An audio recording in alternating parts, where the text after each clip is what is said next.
DC Media Group. Oras sa buong kapuluan, 5 minuto na makalipas sa alas 4 na umaga.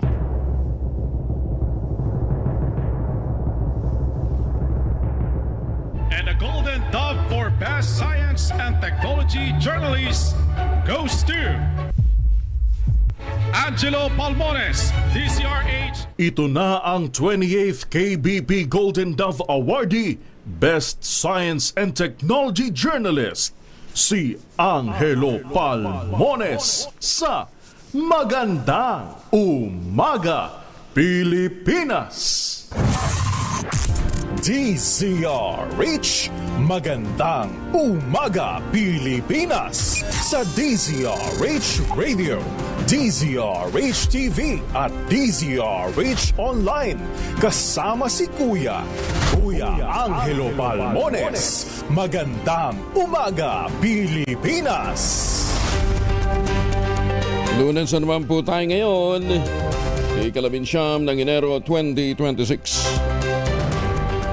Sa ulo ng ating mga balita, dating Public Works Secretary Manny Bonoan balik Pilipinas na. Inaasahang haharap ngayong araw sa investigasyon ng Senate Blue Ribbon Committee. Kasingil ng NLEX, aarangkada na bukas. Death toll sa Gumuhong Sibulan Pil umabot na sa 36. Tinapos ng search and rescue operations. Bulkang Mayon patuloy na nag-alboroto, 235 rockpool events na itala ng P-Box. 2 patay, 5 sugatan sa hagupit naman ng Bagyong Ada. Tropical Storm Ada patuloy na kumikilos pahilaga sa ibabaw ng Philippine Sea. Inaasahang magiging LPA na lamang sa Miyerkules. Bagong balita, bagong impormasyon. Kasama si Kuya Angelo Palmones. Magandang Umaga, Pilipinas! Kasama pa rin natin ang buong radyo natin FM nationwide, ang ating action radio station sa Luzon, Visayas at Mindanao. 91.7 BNFM radio sa Cebu at 94.3 FM sa Jansan. Sa detalye ng ating mga balita, wala nang nakataas na wind signal sa Tropical Storm Ada, bagamat na panatili nito ang kanyang lakas habang patuloy na kumikilos pahilaga sa ibabaw ng Philippine Sea. Huli itong namataan sa layong 275 kilometers northeast ng Bira, Catanduanes. Taglay ang lakas na hangin 65 km bawat oras malapit sa gitna. Ang pagbugso umabot na ng 80 km per hour. Kumikilos ito pahilaga sa bilis na 15 km bawat oras. Naku, mabagal. Ayon sa pag-asa, inaasang hihina at magiging isang tropical depression na lamang ang Bagyong Ada na may international name ng Nokhain. At ngayong araw, habang tuluyang magiging low pressure area pagsapit ng Miyerkules, January 21, dahil sa paglakas naman ng northeast monsoon o amihan. Maliwanag pa ng pag-asa, dahil sa paglakas ng northeast monsoon, posibleng mapaaga ang paghina ng Bagyong Ada, ngunit nagbabala ito ng impact ay mararamdaman pa rin paglagpas sa projected na mga lugar na dadaanan nito. Babala pa rin ang pag-asa, asahan ng malakas na mga pagulan at malalakas na hangin sa mga lokalidad sa labas ng landfall point at forecast confidence cone. Kabilang sa mga lalawigang maapektuhan pa rin ang malakas na hangin at mga pagulan, ang Batanes, Cagayan, Isabela, Aurora, Pulilio Island, Camarines Sur at Catanduanes. Magnabigat ka na kayo amin sa ating mga kababayan dyan po sa Norte. Diyos marhay nga aga sa ating mga kababayan dyan po sa Kabikulan. 2 patay sa pananalasa ng Tropical Storm Ada. Sa ulat ng National Disaster Risk Reduction and Management Council, nasawi ang 2 biktima dahil sa landslide sa Matnog, Sorsogon. Dulot naman ito na malakas na pagulan dala ng bagyo. 5 naman ang naitalang sugatan at wala namang nawawala. Umabot ng mahigit 10,000 individual o katumbas ito ng mahigit 7,000 pamilya nang naapektuhan sa 2 rehiyon, 5 lalawigan at 19 na barangay sa pananalasa ng bagyo. Bumuo ng isang task force ang Department of Public Works and Highways para sa pagpapatupad ng Oplan kontrabaha ngayong taon. Batay sa kautusan ni Public Works Secretary Vince Dizon, itinalaga si Undersecretary for Special Concerns Charles Calima Jr. bilang Task Force Commander. Inatasan ni Dizon ang pagbuo ng kalintulad na task force unit sa lahat ng 17 regional offices ng DPWH sa buong bansa. Ayon sa kalihim, makikipag-ugnayan ng task force sa Metropolitan Manila Development Authority o MMDA, ganyan din sa Department of the Environment and Natural Resources at Department of the Interior and Local Government, gayon din sa pribadong sektor. Ito ay para sa implementasyon ng programang Oplan kontra Baha, nationwide waterways cleaning and clearing operations. May 6 na buwan ang task force o hanggang Hulyo upang maisakatuparan ang kanilang mandato. Natagpuan na ang huling nawawalang biktima naman ng pagguho ng bundok ng basura sa isang pribadong landfill sa barangay Binaliw sa Cebu City. Ayon kay Cebu City Disaster Risk Reduction and Management Council Chair David Tumulak, natuklasan ang labi ng ika-36 na biktima bandang alas 5:45 na umaga sa Quadrant A ng landfill facility. 18 naman ang sugatan, 14 ang pinayagan ng makauwi habang 4 ang nananatiling nakakonfine sa ospital. Iniyak ng landfill operator ang tulong sa mga pamilya ng biktima at pakikipagtulungan sa investigasyon. Nangako naman ang Pangulong Marcos ng pananagutan at transparency sa isasagawang investigasyon. Iginit ni Senator Erwin Tulfo na dapat papanagutin ng Department of Environment and Natural Resources, partikular na ang Environment Management Bureau, kaugnay ng pagkamatay ng mga manggagawa sa pagguho ng landfill sa barangay Binaliw, Cebu City. Sa kanyang pagbisita sa lugar noong Enero 18, sinabi ni Tulfo na hindi niya maunawaan kung bakit pinayagan ng DNR-EMB ang pagtatayo ng gusali sa paanan ng bundok ng basura na niya'y malinaw na delikadong lugar. Ayon pa sa senador, matagal nang may banta ng pagguho sa lugar at posibleng naiwasan sana ang trahedya kung nagampanan lamang ng EMB ang kanilang tungkulin. Bagong balita, bagong impormasyon. Kasama si Kuya Angelo Palmones. Magandang umaga, Pilipinas! 12 minuto na makalipas ang alas 4 na umaga. Ay mga mamis, pwede ho tayo mag-laundry day today, ha? Kunot no ka ba kapag makapit, madikit at malupit ang mantsa? All you need is pride. Ba't papahirapan ang self-concept pride? Easy at worry-free naman ang laundry. Sa triple stain away formula, tanggal ang matitindi mantsa based on Tesa Chocolate, Mud and Sabon and Cotton. Gawa po ito ng ACS. Upang sugpuin naman ang lumalalang kaso ng illegal na online gaming sa bansa at protektahan ang mga manlalaro, inilunsad ng Philippine Amusement and Gaming Corporation o PAGCOR ang PAGCOR Guarantee website. Maaaring i-check ng publiko ang nasabing website kung lisensyado o kay lehitimo bago sila sumalang o magbayad sa anumang online gaming site. Regular na ina-update ang website at may direktang link ito sa mga lisensyadong gaming platforms. Ayon kay PAGCOR Chair at CEO Altenco, matutulungan ito ang publiko na makaiwas sa panlilinlang habang pinoprotektahan ang kanilang karapatan bilang manlalaro. Paalala pa ni Chairman Tenco, maging mapanuri sa bawat online gaming activity na sasalihan kapagkat dumarami ang mga reklamo hinggil sa mga illegal na gaming sites na hindi nagbabayad ng panalo. Para po sa karagdagang impormasyon, bisitahin lamang ang www.pagcor.ph/PAGCOR Guarantee. Nasagip naman ng Armed Forces of the Philippines, Western Mindanao Naval Command, ang 30 crew at pasaherong rulan ng motor launch na na-stranded sa karagatang sa gitna o sakop ng Taganak Island. Ito po ay sa lalawigan ng Tawi-Tawi. Kabilang sa narescue ay 1 buntis, 2 senior citizen at 5 menor de edad. Sa kabila ng malalakas na hampas ng alon, matagumpay na nailipat ng Navy personnel ang lahat ng lula ng naturang vessel patungo sa Taganak Port. Agad namang namahagi ng hot meals ang Taganak MDRRMC. Katuwang ang Philippine Coast Guard sa nasabing mga pasahero na ngayon ay nasa maayos ng kondisyon. Bagong balita, bagong impormasyon. Kasama si Kuya Angelo Palmones. Magandang umaga, Pilipinas!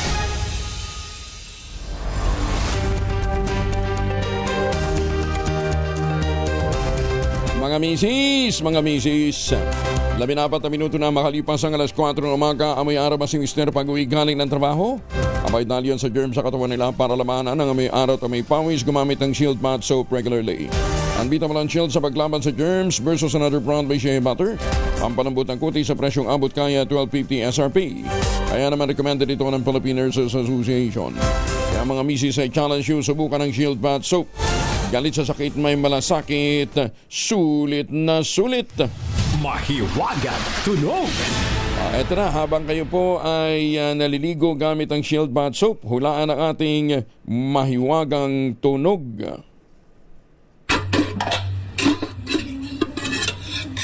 Yung pa rin yan, yung dalawang hindi pa rin ho nahuhulaan. Pero actually, nakuha na yung item number 1. May sumagit doon yung item number 2. Yung prinsipyo na lang ho ng P6 ang ating pinag-uusapan, ha? Magkano yan? 6,000? Hindi, 1 week last week, eh. 7,000 na. 7,000. Nako, laki-laki na rin to, ha? Ilang sakong bigas na mabibili nito? 7,000 po ang naghihintay na premyo sa ating mahiwagang tunog.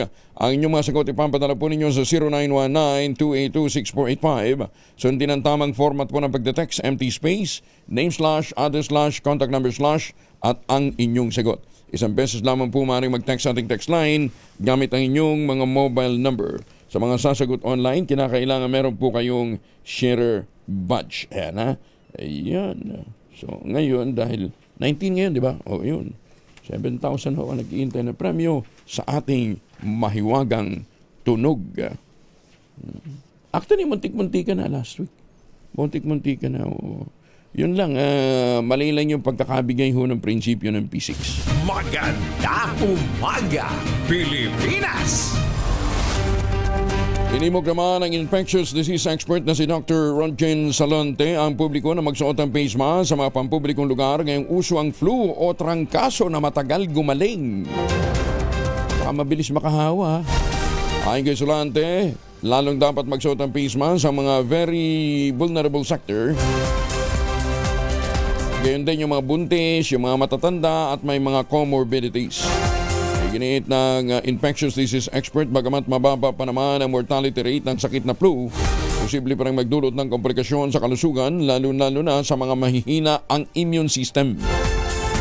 Siguro kung hindi ako nag-uultabayo, hindi pa ako nagpuprograma ngayon. Pero bilib ako talagang ibubus ang immunity mo eh. Tawag na nito, mas mainam talaga mag-face mask para makaiwas sa sakit. Lalo't inaantay pa rin ang rollout ng panibagong bakuna laban sa super flu. We encourage everyone, especially the vulnerable population, yung may mga edad 50 years old pataas, yung may mga comorbidities, and even yung mga buntis, no? Na when they go to crowded areas, no, yung tinatawag namin na mga high-risk area, pupunta ka sa hospital, pupunta ka sa mall, sa mga restaurant, mas maigi mag-face mask para lang may dagdag protection at matugunan, no, na hindi kayo makakuha ng mga ganitong klaseng infection or respiratory tract infection. Alam po ninyo sa Japan, kaya may ubo o wala, kaya may COVID o wala. Gumagamit po sila ng face mask. Lalong-lalo na yung medyo senior na, ha? Nilinaw naman ng infectious disease expert na si Dr. Rodgen Salante, makatutulong pa rin ang flu vaccine ay nilabas noong nakarang taon para maibsan ang epekto ng super flu. Ayon kay Dr. Salante, may bisa pa rin naman ang pagpapaturok nito bilang panlaban sa kumakalat ngayong bagong variant ng influenza. Kasabay nito, ipinaalala ni Dr. Salante na mahalaga ang regular na pagpapabakuna bilang pag-iingat at para makaiwas din sa pagkahawa sa seasonal flu. Importante siguro ang message natin sa publiko na pagdarating na yung formulation ng flu vaccine for 2026, magpabakuna tayo para kung baka sakali darating yung punto, yung seasonal influenza kasi ng Pilipinas will start July hanggang December yan, no? So, with that expected seasonal flu, ang iniisip ko, baka nandito pa rin yung super flu at hindi mawawala. Tapos, kung konti lang ang magpabakuna, dadami ang mga kaso. Magandang umaga, Pilipinas! Kailangan ng mas maraming power plant para maiwasan ang power outage. Ayon sa National Grid Corporation of the Philippines o NGCP, kailangan ito upang maiwasan ang posibleng brownout at kakulangan ng supply ng kuryente sa bansa. Paliwanag ng korporasyon, ang kakulangan ng supply ng kuryente dulot ng plant derating o ang pansamantalang pagbababa ng kapasidad ng mga planta, gayon din ang sabay-sabay na pagkantala o pagtigil ng operasyon ng ilang power plant. Dahil dito nagiging limitado niya ang reserbang kuryente lalong-lalo na sa mga panahong mataas ng demand. Nilinaw din ng NGCP na maliit lamang na bahagi ang napupunta sa kanila mula sa kabuuang singil sa kuryente sa mga consumer na umaabot lamang ng 3.68%. Ito ay nagsisilbing bayad sa transmission service. Sinabi pa ng NGCP, hindi kumikita ang NGCP mula sa ancillary services o ancillary service charge. Bagamat kinukolekta ng NGCP ang naturang singil, ito ay direktang ibinibigay naman sa mga generation company na nagbibigay ng ancillary service na mahalaga sa pagpapanatili ng katatagan at pagiging balanse ng power grid. Sa kabuuang transmission charge, 41.02 lamang ang napupunta sa NGCP habang ang natitirang bahagi ay para sa iba pang kaugnay na gustusin sa sektor ng kuryente. Binigyan din pa ng korporasyon na ang singil sa transmission sa Pilipinas ay kabilang sa pinakamababa kung ikukumpara sa iba pang bansa. Taliwas sa mga paratang na mataas umano ang bayarin para sa serbisyo ng transmission. 21 makalipas ang alas 4 ng umaga. Sa mga may lakad, huwag kalimutan magpaon ng proteksyon laban sa mikrobyo. May dalawang formulation ng family alcohol na pwede nating pagpilian. Yung family 70% isopropyl alcohol, especially prepared for clinics, hospital, pharmacies, laboratories, pero okay na okay din po sa mga households. Ganyan po ang bagsik ng family 70% isopropyl alcohol. Maghapon man natin gamitin, abay no problem. Hindi po manuno yung ating mga kamay dahil meron po itong moisturizer. Yun namang mabangong family rubbing compound improved alcohol. Ayun po yung mabangong isopropyl alcohol na ginagamit po ng mga masahista, mga barbero, mga doktor, mga nurse, mga kumadrona for sponge bathing and other cleansing purposes. Family rubbing alcohol, para hindi siya rich yan, subok na sa mahabang panahon. Mabibili po ang family rubbing alcohol sa namang butik at convenience stores nationwide. Family rubbing alcohol, hindi lang pampamilya, pang sports pa. Maganda umaga, Pilipinas! Uy, si Miss Universe Philippines 2020 Rabia Mateo, may pinagdaraan ng depresyon? Ano kaya yan? Alamin natin mula kay Gorgie Rula. Gorgie, good morning.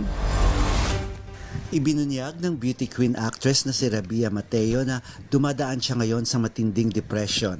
Ipinost nito ang diagnosis ng doktor na meron siyang major depressive disorder at anxious distress. Ipinost niya ito pagkatapos nga siyang pinutakti ng bashing ng pagbalik nito ng Iloilo noong nakaraang linggo.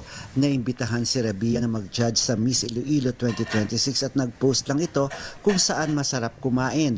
Sa halip na ituro kung saan ay may mga nambash pa sa kanya ng mga kapwa Ilonggo. Sinagot ito ni Rabia na maayos naman daw ang pagtatanong niya kung saan okay kumain pagkatapos pandalait at pinababa po ng husto ang kanyang pagkatao.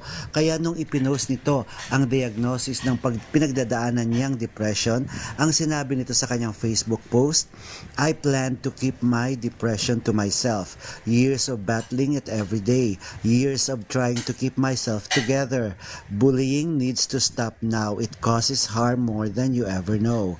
End of quote. Noong Sabado ng gabi ay natuloy ang pag-appear ni Rabia sa Miss Iloilo at ginawa na lang niyang katatawanan ang unang post niyang Where to Eat.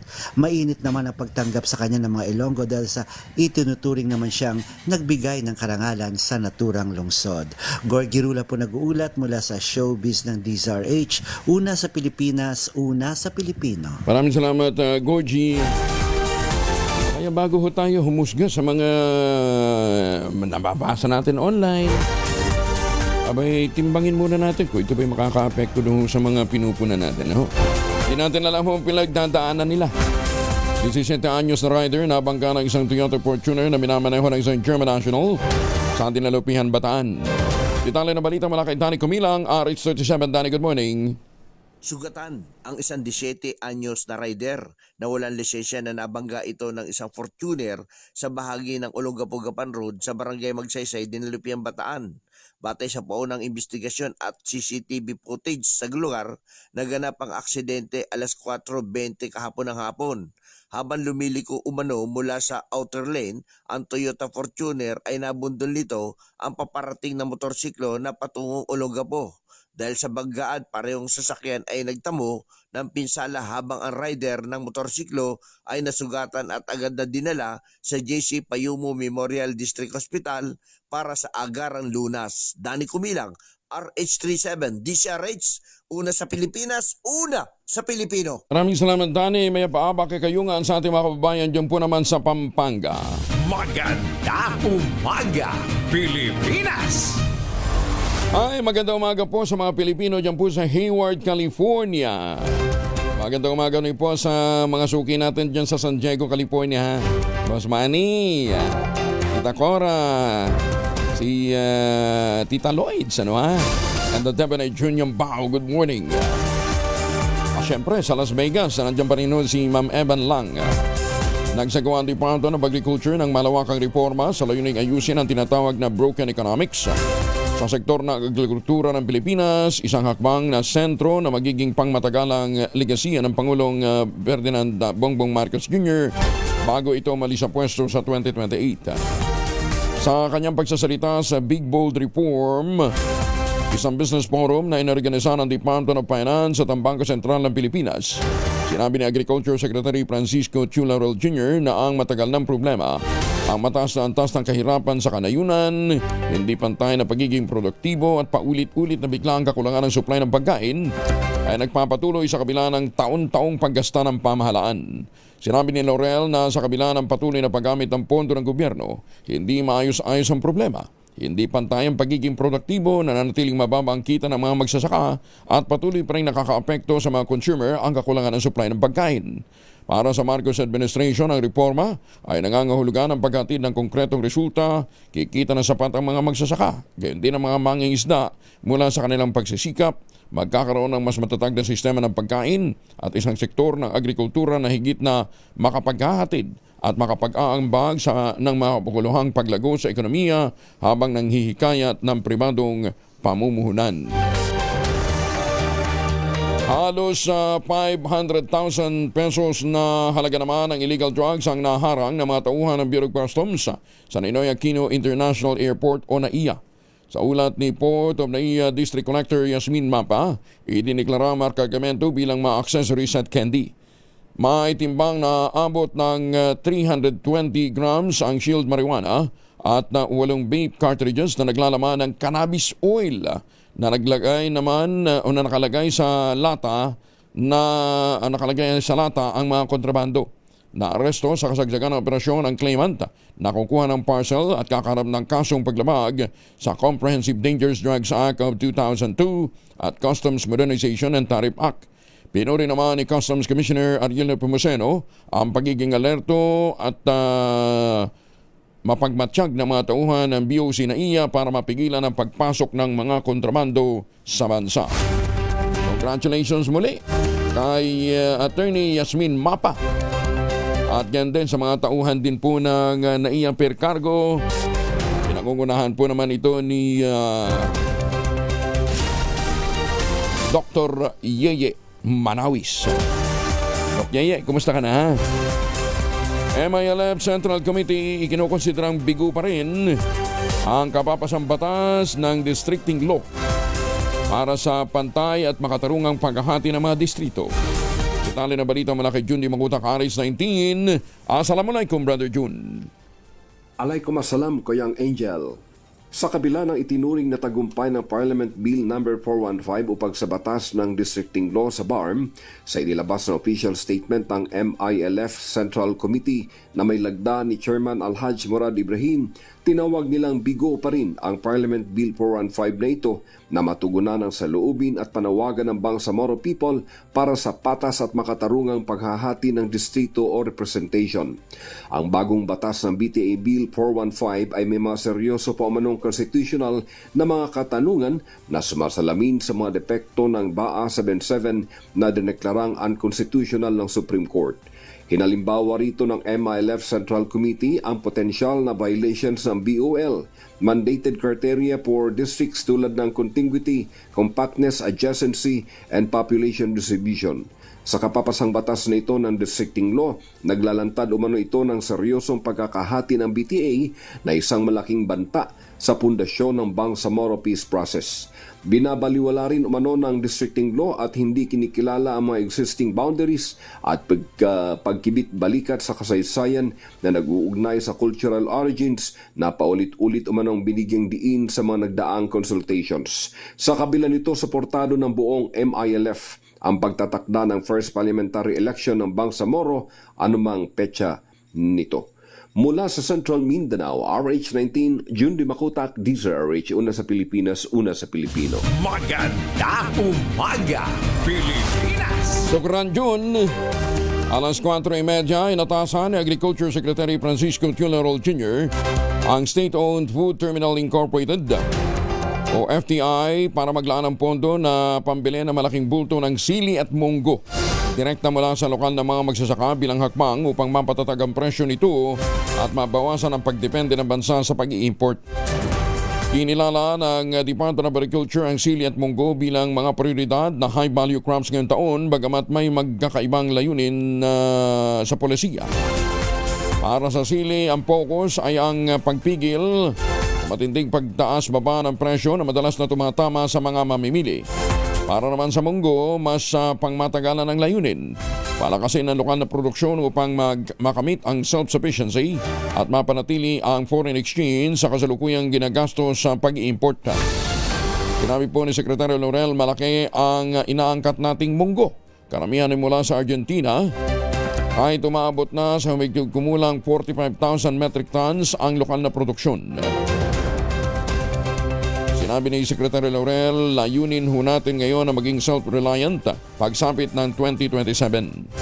Ayon kay Secretary Chu Laurel, dapat unahin ng bilhin ng FTI ang hanggang 80% ng lokal na produksyon kung katumbas ito ng humigit kumulang 3,000 metric tons kada buwan upang ma-incentivize ang mga nagtatanim sa pamamagitan ng pagbibigay sa kanila ng tiyak na buyer at pagprotekta sa kanila laban sa pagbago-bago ng presyo sa merkado.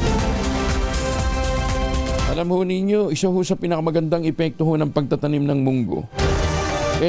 Napapanumbalik ho natin yung taba ng lupa. Kasi meron ho yung ugat niyan, meron pong nitrogen fixing bacteria. Kaya nga sa ibang bansa, kasama talaga yan sa sa alternate cropping. Kung hindi munggo. Basta lahat ng beans nakatutulong yan dahil ang ugat ho nila ay may nitrogen fixing bacteria. Maganda umaga, Pilipinas!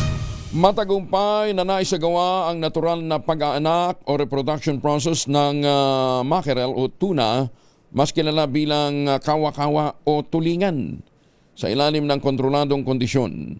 Ito naman ang inanunsyo ng Southeast Asian Fisheries Development Center Aquaculture Department o SIPDEC AQD na isang malaking tagumpay para sa agham at aquaculture. Unang naitala ng Research Center ang reproduction ng mackerel noong July 2025 at muling naitala nitong September 2025. May ngaga sa mga kasimanwata na sa may SIPDEC ha. Ay di, teka muna. Ang SIPDEC nasa Ilocos nga pala. Ay di, iba yun. Iba yun nasa Pangasinan. No? Meron ding SIPDEC dyan po sa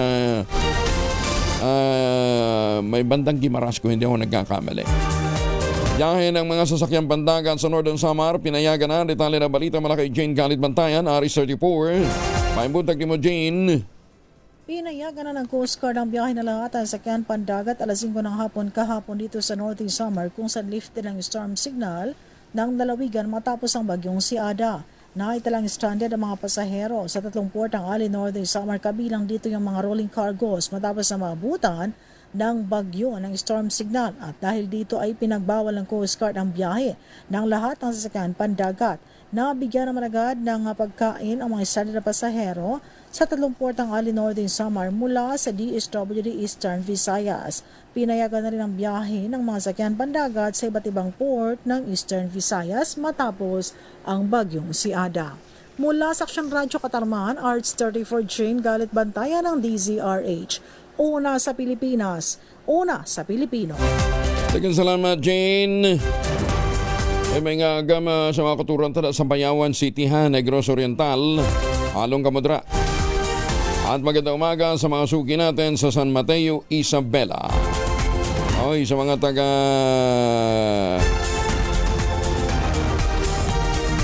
New Jersey, good morning.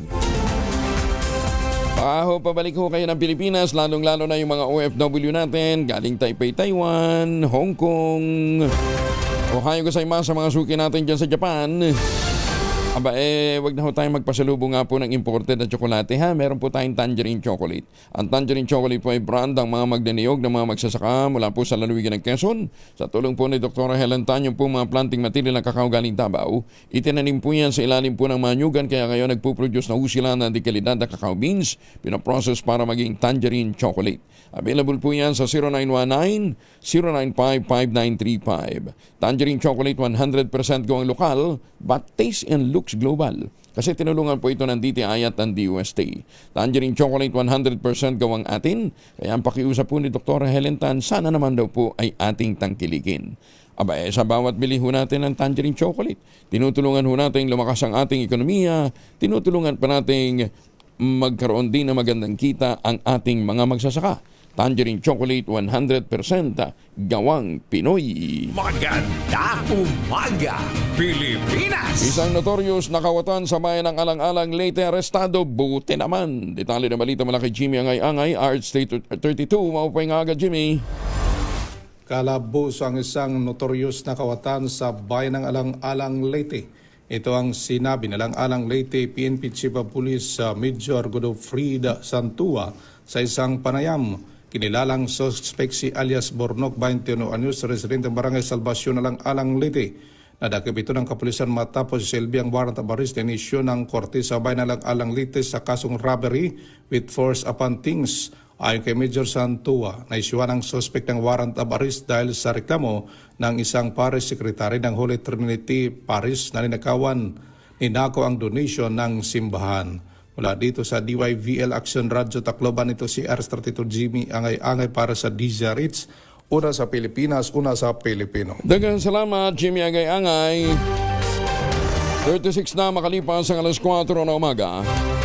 Halos 197 million pesos na laga naman ang mga peking sapatos ang nakumpiska ng pulisya sa isang industrial facility sa San Simon, Pampanga. Sa ulat ni Acting PNP Chief Lieutenant General Jose Melencio Nartates Jr., nadiskubre ng mga tauhan ng PNP Criminal Investigation and Detection Group o CIDG ang iligal na mga produkto sa barangay San Pablo, Libutad. Nagugat ang operasyon sa sumbong ng mga online shoppers kaugnay ng peking produkto na kanilang natanggap. Sa operasyon, tumambad sa pulisya ang 1,119 boxes ng smuggled footwear, injector machine at 3 molding machine na ginagamit umano sa paggawa ng peking produkto. Nasa kustudiya na ng CIDG Regional Field Unit 3 ang 3 Chinese national na naaresto sa operasyon. Kakaharap ang ito sa paglabag sa Intellectual Property Code of the Philippines. Kala ko yung sapatos ni General yung Di ba sabi nung isang general na hinahabol din ng Napolcom? Hindi naman 70,000 yung sapatos kung mamahalin. Replica lang yan. Binatikos ni Danao del Sur First District Representative si Alonto Adjong, si Batangas First District Leandro Lebiste, kaugnay ng isyo ng kanyang kumpanyang Solar Philippines Power Project Holding Incorporated. Sinabi ni Adjong, walang pagkakaiba si Congressman Lebiste sa mga kongresistang inaakusahan na sangkot sa Ghost Flood Control Project. Dahil kung ibinenta ng batang kongresista ang prangkisang ibinigay ng Kongreso sa kanyang kumpanya para takasan ang kanyang obligasyon, parang ito'y isa din pong ghost project. Matatanda ang pinatawan ng 24 billion pesos na multa ang kumpanya ni Congressman Lebiste dahil sa hindi nito pagtupad sa obligasyon na nakasaad sa kanyang nakuhang prangkisa. Street-level individual drug suspect arestado naman sa bypass operation sa Binalonan, Pangasinan. Itala na balita mula kay Freddy Fardo, Aris 38. Masantos siya kamasani Chukamin sa ating mga kababayan dyan sa Pangasinan, Freddy.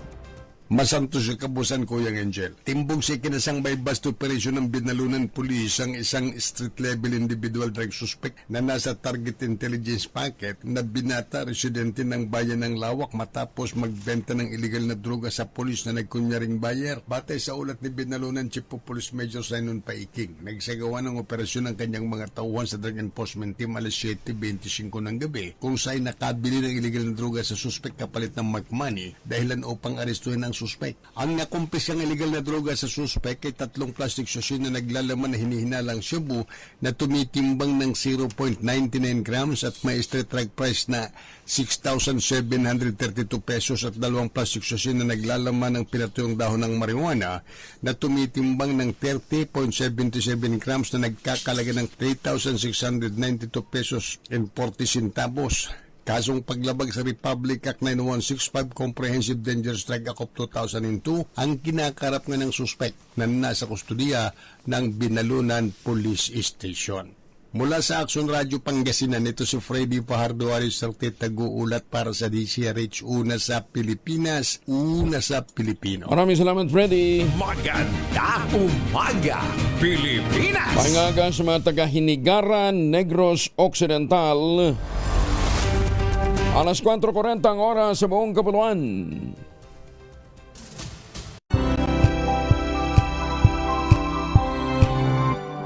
Aga, Pilipinas! Ay, maraming salamat po sa mga suki natin dyan po sa Kidapawan City.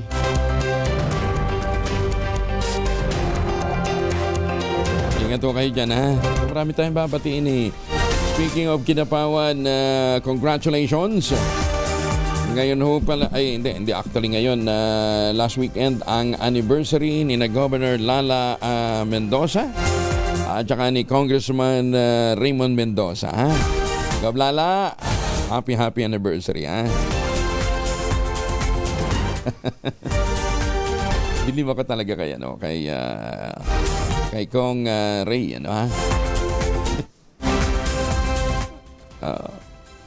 Si Gov Lala nang bahala sumagot dyan. Happy birthday naman kay si birthday ni Ma'am Jika. Si Ma'am Jika Dalupan, happy birthday. At happy 40th anniversary naman sa Ideal Vision. Ayan, Dr. Jessica D, congratulations ha. Antakin mo, 40 years na po ang Ideal Vision, ha. At condolence din kay Undersecretary Bless Lantayona. O pagpanaw po ni Leopoldo Abad Lantayona, yung kanila pong patriarch, ha. Yusek Bless, condolence. At para ho naman sa mga dadaan sa North Luzon Expressway, condolence din. Good luck pala. Good luck. Baka akala nyo, sabi nyo ba, bakit parang hold upper yung toll fee, yung tawag dito? RFID ko. Hindi ho. Nagtaas ho talaga ang singil ng toll fee sa NLEX. Mamaya bibigay ho natin yung detalye, ha? Uy, kumusta nga pala ngayon ang presyuhan ho ng ginto? Mahal ng ginto ngayon, ha? Oo. Mantakin ho ninyo, ang gold ngayon ay 4,600 per ounce. Dollar siya na. 4,600 per ounce ang presyo ho ng gold. Lupit, ha? Oo. Tapos, alam ba ninyo na noong 2024, 29.4 metric tons ng gold ang hindi ho ounce ang binabanggit ko kanina, 29.4 metric tons ng gold ang ating naibenta. Oo. Ang halaga, 2,000 hanggang 2,100 per ounce. Higit doble. Ngayon ay 4,600 per ounce ang halaga ng dolyar. Lupit, ha? Oo. So, kung 4,600, 29.4 metric tons, at 24.9 metric tons, that's 945,200 231 ounces. Kung naibenta noon ng 2,200, magkano lugi natin ngayon? Di ba? Ilang bilyon ang lugi natin?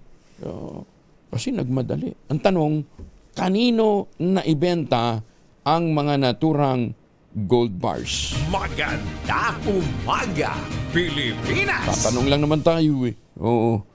Tsaka, di ba? Hindi kaya pwedeng batukan ang taga-Bangko Sentral. Sabi nila noon para daw tumatag ang ekonomiya natin. Naramdaman nyo ba? Ay, magandang umaga din po sa mga taga-Megawide. Ang Megawide ho naman ay pinaglaanan po ng 10 bilyong piso ng Pag-ibig Fund. Bumili ho tayo ng preferred shares doon. Ang share ngayon ng Megawide ay 3.050. Bumaba pa mula sa 3.075. And for the past 3 months, ang preferred shares ng Megawide ay negative 12.61. Kaya ako sinasabi ito dahil stakeholder po tayo lahat dito. Lahat po tayo na nagbabayad ho sa Pag-ibig, meron pong stake dito ho sa pagbili na ito ng mga preferred shares ng Megawide. Ayan, ha? Kasi ho, hanggat hindi gumaganda ang bentahan ng Megawide, ang stock ng Megawide, wala hong bibili dyan. Nakapagtataka naman, bakit dun bumili ho ang Pag-ibig? Maganda umaga, Pilipinas! 38 na makalipas sa alas 4 ng umaga, oras na para tayo po naman ay mag-ultabayo. Ano nga bang ultabayo? Ang ultabayo po ay postbiotic with Lactococcus lactis strain plasma. Dumaan po ito sa mahabang clinical trial sa Japan. Pero sabi nga po na madalubhasa, 1 oras bago matulog, 2 kapsula para mas ma-enjoy natin ang mga benepisyo ng ultabayo. Ang bawat kapsula po ng ultabayo ay nagtataglay ng 50 billion cells ng Lactococcus lactis strain plasma. Kaya po napaka-potent po nito na pagpasok po sa ating katawan, ina-activate po nito yung PDC, yung plasmacytoid dendritic cell. Yan po yung tinatawag na madalubhasa na commander ng ating immune system. At syempre, pagka pumasok po ang ultabayo sa ating katawan, hindi lamang po nito pinalalakas ang ating immune system, nakatutulong din po ito para magkaroon tayo ng magandang tulog. Syempre, pagka magandang tulog, may panlaban tayo sa puyat, pagod at stress. Ilan lamang yan sa mga benepisyo po ng ultabayo, ha? Kung meron pa ho tayong mga concerns, abay po pwede ho tayong tumawag sa 0931-033-2871. Ang ultabayo po ay rehistrado sa Food and Drug Administration, halal certified. Available po ito sa Mercury Drug, HB1 Plus Pharmacy, Curamed, at iba pang mga pangunahing butika. Sa Amesco Drug. At ito pang magandang balita, kapag bumili ka ng 1 box ng ultabayo, yung 30 capsules sa 5 Mercury Drug Store sa buong bansa, makakakuha ka pa rin ng free 100 pesos Mercury Drug gift certificate. Promo runs until July 31, 2026 only. Per DOH FDA CFRR permit number 0981 series of 2025. Mahalagang paalala ang ultabayo, hindi gamot at hindi dapat gamitin paggamot sa anumang uri ng sakit. Maganda umaga, Pilipinas! Tulong sa mga biktima ng landslide sa Cebu, tiniyak naman ni Senator Erwin Tulfo. Detalye ng balita mula kay Raymond Edpas, Aris 28. Raymond, good morning. Lahat ng pamilyang biktima ng pagguho ng landfill sa Barangay Binalio, Cebu City makatatanggap ng tulong mula sa pamahalaan. Ito ang tiniyak ni Senador Erwin Tulfo bilang Chairman ng Senate Committee on Social Justice and Rural Development kasunod ng kanyang personal na pagbisita sa lugar.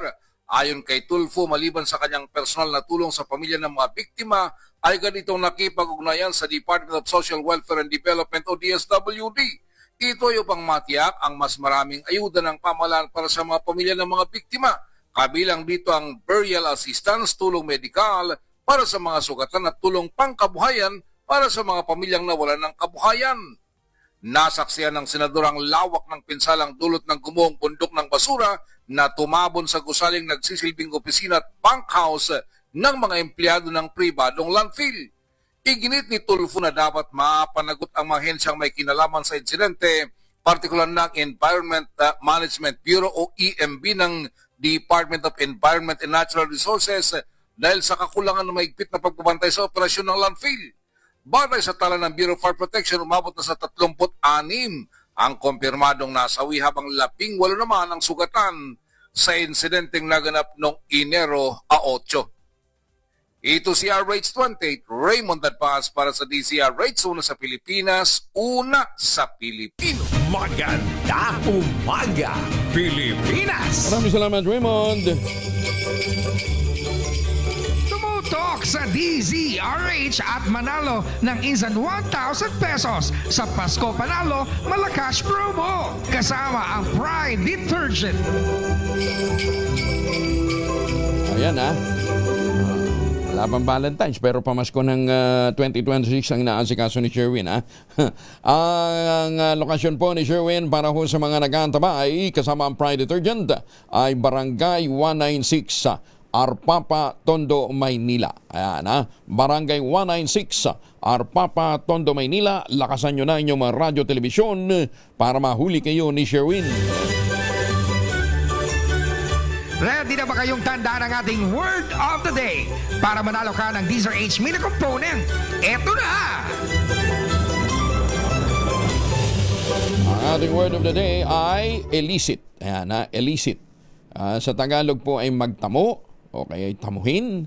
Sa Shabacano, alkanza o resibi. Sa Bisaya daw naman, makaangkon. Makaangkon. Yan ang translation ni Sherwin Alparo ng illicit. Maganda umaga, Pilipinas! Magpapadala ng mga astronaut na lilipad palibot ng buwan ng National Aeronautics and Space Administration o NASA. Target ulunsad ang Artemis 2, isang makasaysayang misyon ng NASA na naglalayong maibalik ang mga tao sa kalawakan at sa buwan, maglatag ng pundasyon para sa paglalakbay papuntang Mars. Ba talaga, no? Buti pa ibang bansa, Mars ang pinag-uusapan. Oo, sa atin, lubak na daan lang sa harap ng Mercury. Yan pong inaasikaso.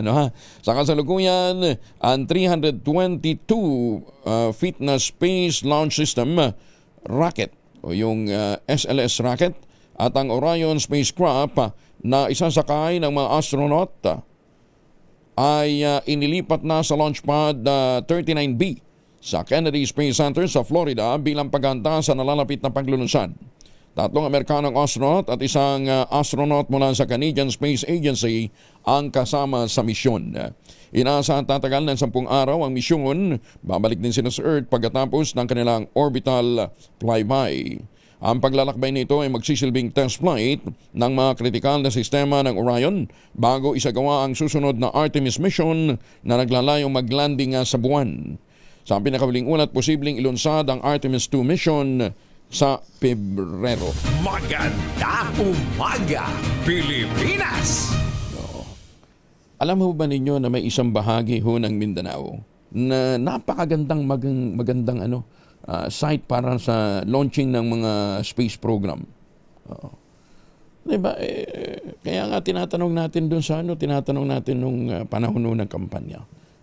Doon sa mga presidential, paano nyo mahihikayat si Elon Musk? Sinasabi nila lahat yung kanyang yung kanyang wifi. Di ba meron pa nga siyang space tourism. Napakagandang programa sana. Hindi ko naman maintindihan. Bakit hindi ito binibigyan ng pansin? Pwede naman BOT. Build, Operate, and Transfer. O di parentahan natin. Ayaw nila Bakit? High-tech. O ayaw nila dahil nasa Mindanao. Pero ang sayang na sayang ho. Sayang na sayang. Kaya ho namin, kaya ho nilunsad dati yung Philippine Space Agency. Para nga isa yun sa mga magsilbing programa. Pero hanggang ngayon, tingnan ho ninyo, ang mga nailunsad doon ng PSA natin, mga Cube Satellite, nandun na ho tayo. At least nakapagpa-launch tayo kahit gamit natin ibang launch pad. Di ba? Pero eto ho, meron ho isang programa sana na maglalagay sa mapa sa atin pagdating ho sa industrialization. Kaso wala. Wala. Mabuti pang Ateneo de Davao pinaglalaanan ho ng programa ang paghahanda para sa human resource. Maganda umaga, Pilipinas! Sisimula na bukas, January 20, ang pagpapatupad ng taas singil sa toll gate ng North Luzon Expressway matapos ang aprobahan ng Toll Regulatory Board. Ayon sa TRB, layunin itong matiyak ang tuloy-tuloy na operasyon, maintenance at pagpapabuti ng NLEX. Ito na ang ikalawa at huling bahagi ng inaprobahang toll adjustment ng TRB na naantala noong pang 2023. Kabilang sa magtataas ng toll rates ay ang open system o yung Balintawa, Caloocan, Mindanao Avenue hanggang north of Marilao. Ito po yung karagdagang toll para po sa NLEX. Sa open system, Class 1, 6 pesos, Class 2, 12, at sa Class 3 naman, 16 pesos. Ayan ha. Sa closed system mula North Marilao hanggang Santa Ines, Mabalacat, Class 1, 26 centavos, Class 2, 65, at sa Class 3 naman ay 78 centavos. Sa Subic Tipo Class 1, 3 piso, Class 2, 6 pesos, at sa Class 3, 700 pesos. Sa NLEX end-to-end, Marilao hanggang Santa Ines sa Tumabalacat, Class 1 magiging 24, Class 2, 60, at sa Class 3, 72. Ang Class 1 vehicle na kinabibilangan ng regular car at mga SUV at Class 2 ay mga bus, mga maliliit na truck. Sa Class 3 naman, kinabibilangan ng malalaking truck. Ayan ha, kaya huwag kayong magulat. Baka akala nyo, hino-hold up ko yun ng mga exit, yung mga toll exit. Hindi ho, talagang nagtaas ang singil ng ilang porsyento maintenance nito. Ayoko nang banggitin. Maganda umaga, Pilipinas! Iinit lang ulo nyo kapag pinag-uusapan ho natin yan. Anyway, maraming salamat po sa gobyerno natin sa pagtataas na naman ng toll fee dyan po sa NLEX. Okay lang yun. Si Huwang may pasang krus naman ang babalikat naman yan ayos lang. Nakapagtala ang PBOX ng 235 rockfall events sa Bulkang Mayon sa loob ng 24 oras. Ayon sa PBOX, mula alas 12 ng gabi ng Enero 17 hanggang alas 12 ng gabi ng Enero 18, nakapag-monitor din sila ng 48 pyroclastic density currents o pag-usok mula sa naturang bulkan. Bukod dito, nakapagbuga rin na niyang Mayon ang aabot ng 4,790 tons ng sulfur dioxide at kitang-kita pa rin po ang crater glow nito. Paalala ng PBOX sa publiko, iwasan ang pagpasok sa loob ng 6 km permanent danger zone at extended danger zone, gayon din ang pagpapalipad ng aircraft malapit sa bulkan na nananatili pa rin sa alert level 3. Aabot naman ng 5.2 million katao ang dumalo sa Sinulog Festival 2026 Grand Parade at Ritual Showdown sa Cebu City. Sa datos ng Cebu City Disaster Risk Reduction and Management Office, kasama sa bilang ang mga dumalo na nasa 150,000 na mga nanood sa Cebu City Sports Center. Sa ulat naman ni Police Lieutenant Colonel Franco Randolph Oriol, ang Deputy City Director for Administration ng Cebu City Police Office, naging maayos at mapayapa ang pangkalahatang selebrasyon. Wala ring naitalang anumang major incident sa naturang aktibidad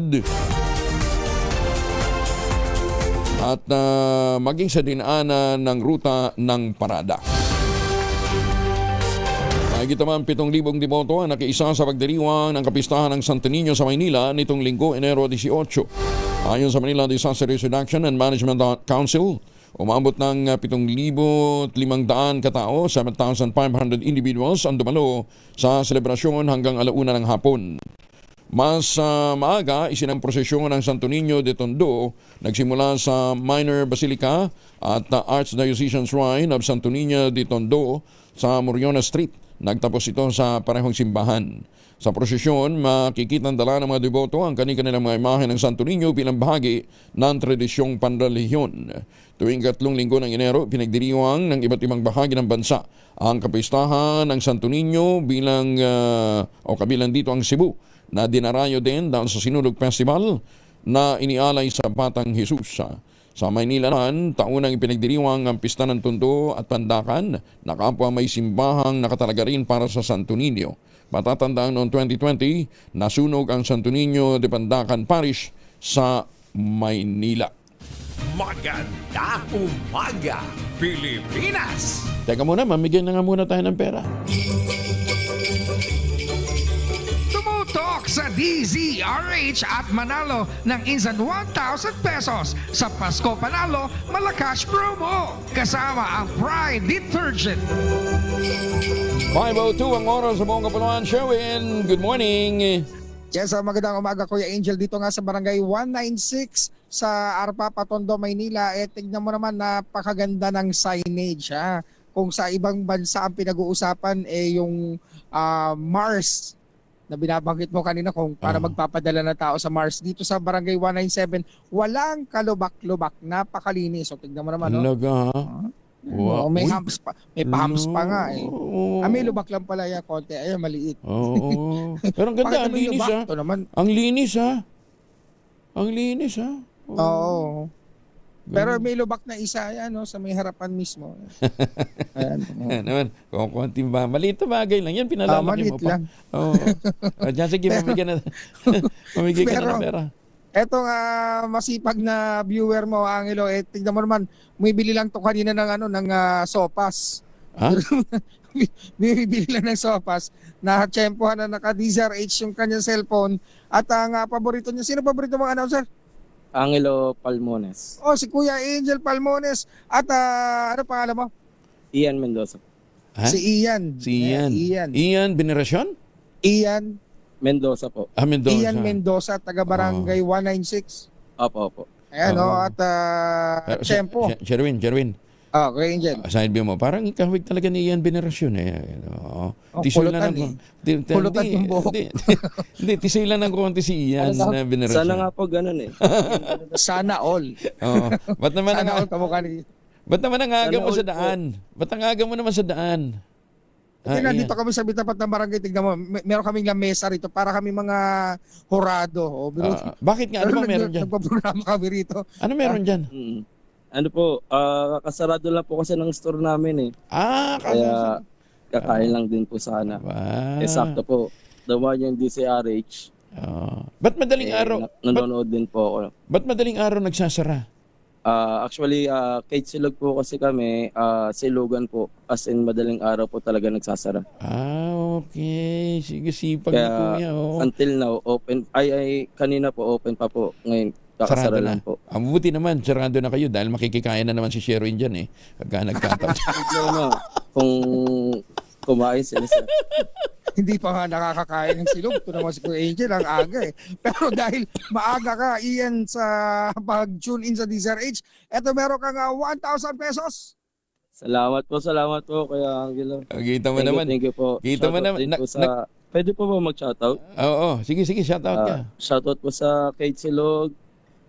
Shoutout din po kay Kuya Boy Gonzales. Ayan. Siyempre sa Arpapa, ang paborito nilang vlogger, si Boy Gonzales. Opo. Taga dyan ba si Boy? Dito si Boy Gonzales. Okay. Doon na sa may kanto lang doon sa kabila. Sino yung inuuwian niya sa may bandang sa may bandang Tondo? May bahay din sila doon. Mayaman niya si Boy Gonzales. Akala ko nga taga Caloocan siya kasi may bahay din siya sa Caloocan. May bahay din sila sa Caloocan. Maraming bahay si Boy Gonzales. Kuya Angel talaga, aga-aga.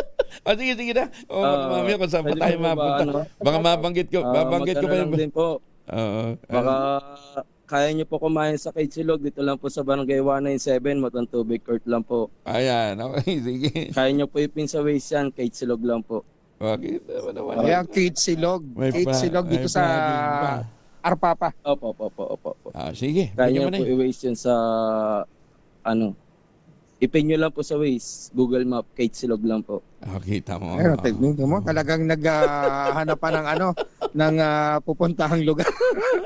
Pero, kailangan masagot mo muna yung ating word of the day. Diba noon? Kuya Angel, tawa mo, nakakahawa. Pambira ka. Illicit po. Pati sa radyo?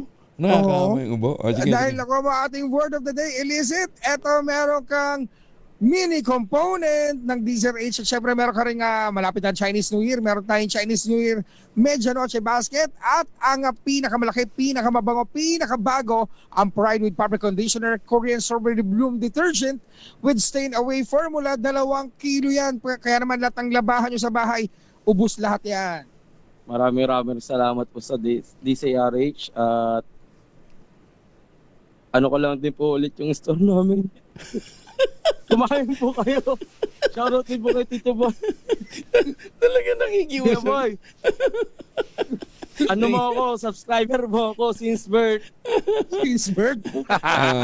Napakahalata edad. Lahat ng mga reklamo, Kuya Boy, suportado mo ako dun.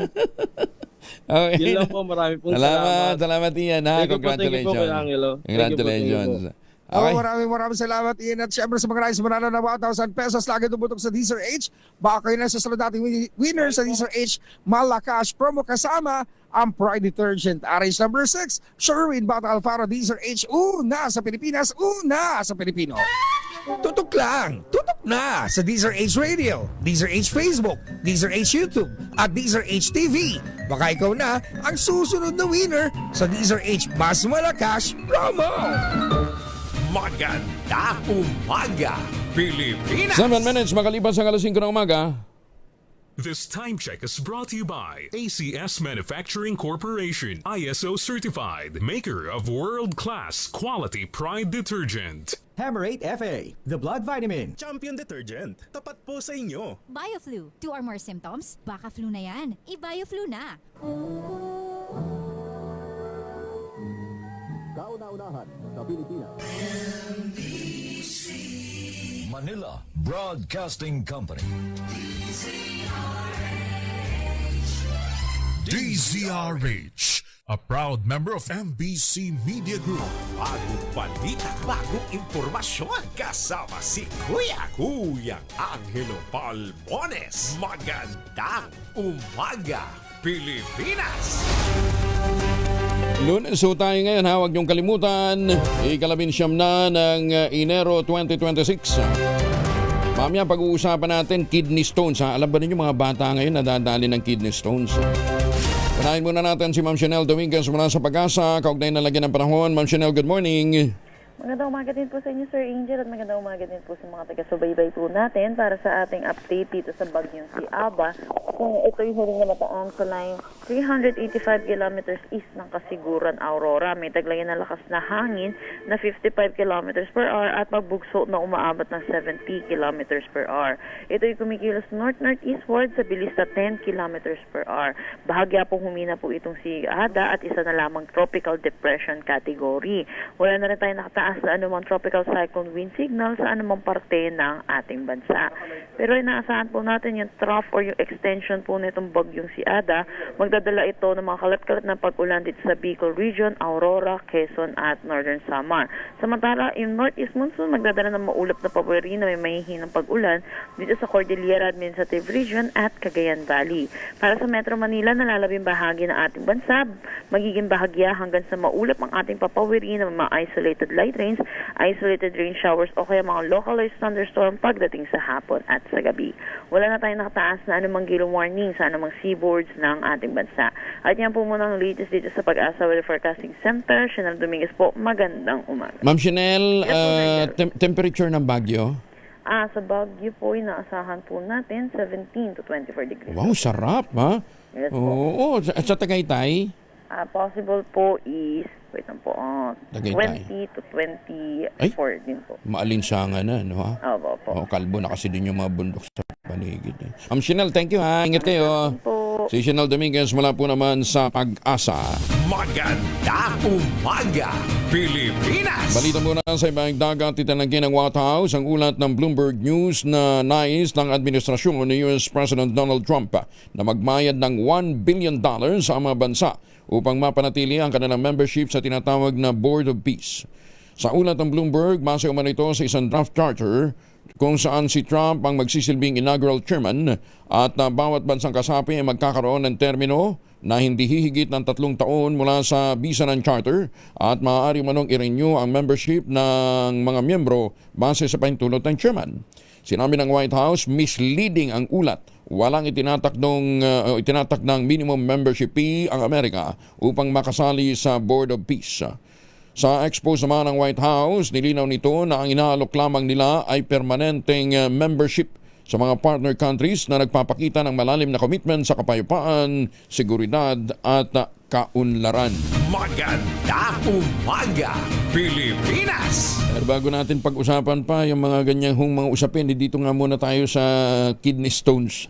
Alam ba ninyo na kahit mga kabataan ngayon, may mga early age pa lang, nasa mga high school pa lang namumroblema na ng problema nila sa kanilang kidney.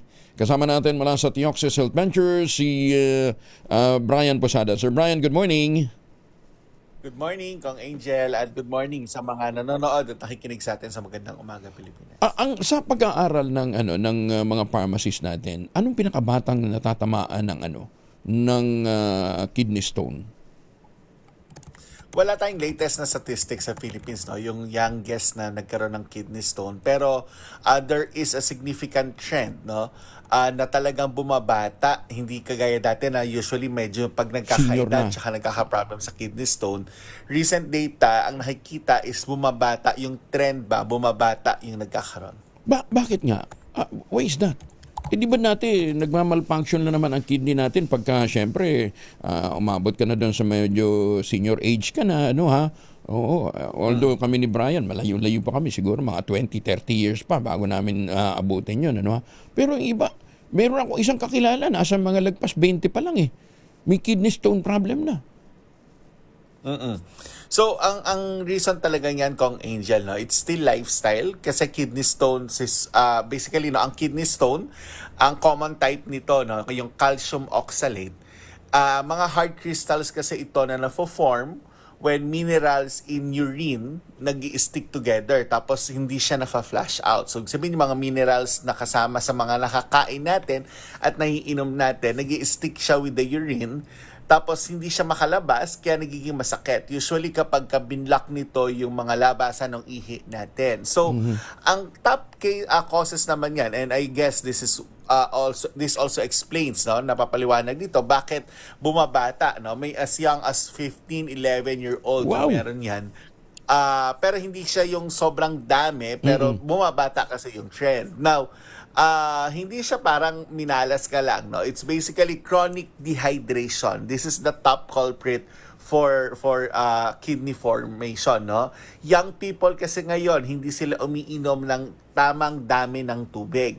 Tapos ang mga ang mga kabataan natin, they are, instead of drinking water, they are more into coffee, milk tea, energy drinks, no? So hindi kasi to equivalent sa hydration, iba pa rin yung hydration na binibigay ng tubig natin. Another thing, dahil mas madalas nasa air-conditioned na mga offices tayo, yung mga young employees natin, at long yung screen time, nagkakaroon ng tinatawag na silent dehydration. Ano ito, no? Hindi ka nagpapawis, so feeling mo okay ka.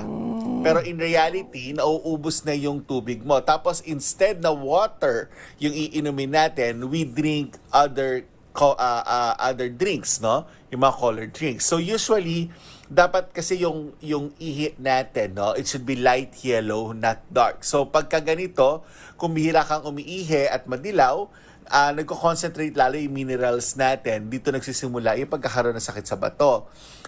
Another thing, no, yung formation ng crystals, kidney stone. Another thing, yung high salt, ultra-processed diet. Na mahilig tayo sa fast food, instant noodles, sa chips, sa canned food. Sobra yung sodium dyan, no? Yung mga, yung mga ganyang food natin, usually nagiging preservative niyan na may sodium din talaga. So excess salt, meaning more calcium leaks into urine, stone formation. So yun yung reason why mga kabataan natin nagkakaroon kagad ng kidney stone. Again, too much sugar and sweetened drinks, sedentary lifestyle, misuse ng supplements, no? We have to put some caution on that. There are a lot of supplements that goes through your kidney, no? Yung excretion niya is through your kidney. So minsan makakadinig tayo ng mga sinasabi, no, na mag-megadose ka ng vitamin C or mag-megadose ka ng calcium supplements. Kung walang guidance yan, no, what can potentially happen, it builds up. then it could also cause kidney stone, no? Kapag ka hindi tama yung gamit natin. Plus the gym supplements, poor hydration is equal to stone risk. Yan yung mga bagay.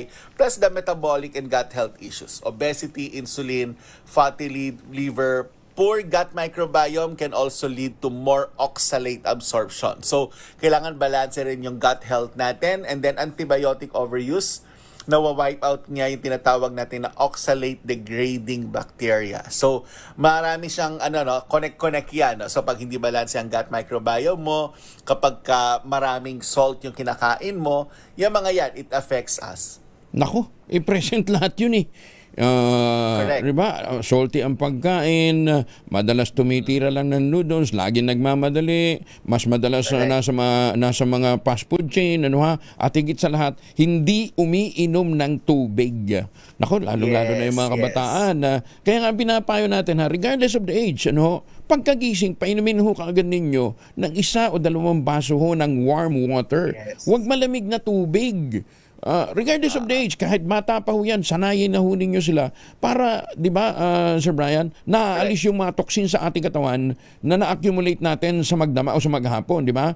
Tsaka, marami din sa ating mga kabataan, umiinom ng tubig habang kumakain, mali din pala yun.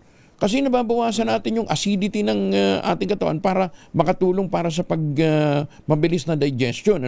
So, maraming practices ang mga kabataan ngayon that leads to formation ng kidney stone. Hindi lang pala genetics ito. O pwede rin genetics. Hindi genetics. Mostly lifestyle ito. Ito nga kung Angel, ang problem natin dyan, kapag recurrent yung stone mo, paulit-ulit hindi natin natatanggal yan, it can damage your kidney. And that's the reason why, minsan nakikita natin, bakit dumadami yung mga nagpapadialysis at mas maaga? Correct, because it's part of it. Yung too much kidney stone, tuloy-tuloy na nadadamage yung kidney mo. It can also cause infection and blockage. Therefore, it can lead to kidney failure. So once you form a stone, the chance of recurrence is also high if lifestyle doesn't change. Tama ka kung Angel, tubig talaga 2 to 3 liters per day. Para kasi yung iba, anong klaseng baso? So let's go to 2 to 3 liters per day, And more if you sweat a lot. So kapag ka nagpapawes, mas maraming tubig yung kailangan.